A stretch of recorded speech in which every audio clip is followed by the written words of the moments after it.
Brokerage firm HSBC ने AC बनाने वाली कंपनी ब्लू स्टार के शेयरों की रेटिंग अपग्रेड कर दी है। एचएसबीसी ने अब ब्लू स्टार के लिए अपनी पिछली होल्ड रेटिंग को बदल दिया और बाय की सलाह दी है और प्रति शेयर 1780 का प्राइस टारगेट तय किया है। इसका मतलब है कि पिछली क्लोजिंग प्राइस से इसमें 18% की बढ़ोतरी हो सकती है। ब्रोकरेज ने कहा कि जून तिमाही में रूम एयर कंडीशनर इंडस्ट्रीज में 25% की बढ़ोतरी हुई है, जिसमें वॉल्यूम में अनुमानित बढ़ोतरी 20% से 22% रही। उसने ये भी कहा कि पहली तिमाही में ब्लू स्टार के मुकाबले वोल्टास का प्रदर्शन बेहतर रहा। एचएसबीसी ने कहा कि गर्मियों की बिक्री को देखें तो ऊंचे बेस के बावजूद, धीमी ग्रोथ के बावजूद ब्लू स्टार के मार्जिन स्थिर रहे। कम मार्जिन गाइडेंस के कारण ब्रोकरेज ने अपने अनुमानों में कटौती की है। उसने कहा कि मजबूत order book, data centre business में मौजूदगी, मार्जिन बढ़ने की गुंजाइश और अपने मुख्य बिजनेस पर फोकस को देखते हुए उसने ब्लू स्टार की रेटिंग को बढ़ा दिया है। इस साल अब तक ब्लू स्टार के शेयरों की कीमत में 23% तक की गिरावट आई है, जबकि वोल्टास के शेयरों में 8% की गिरावट दिखी है। एचएसबीसी का कहना है कि इससे कंपनी का वैल्यूएशन अधिक आकर्षक हो गया है। इस महीने की शुरुआत में कंपनी ने अपनी पहली तिमाही की कमाई की रिपोर्ट दी थी, जिसमें उसका रेवेन्यू 13.3% बढ़कर 3,378 करोड़ हो गया, लेकिन यह सीएनबीसी टीवी 18 के 3,547 करोड़ के अनुमान से कम था।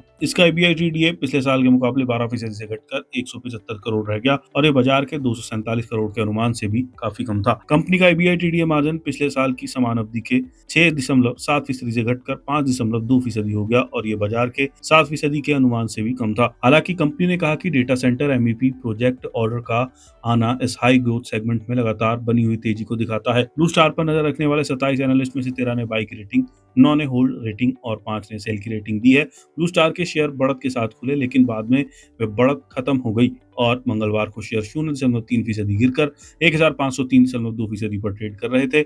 इस साल अब तक शेयर में 15% की गिरावट आई है।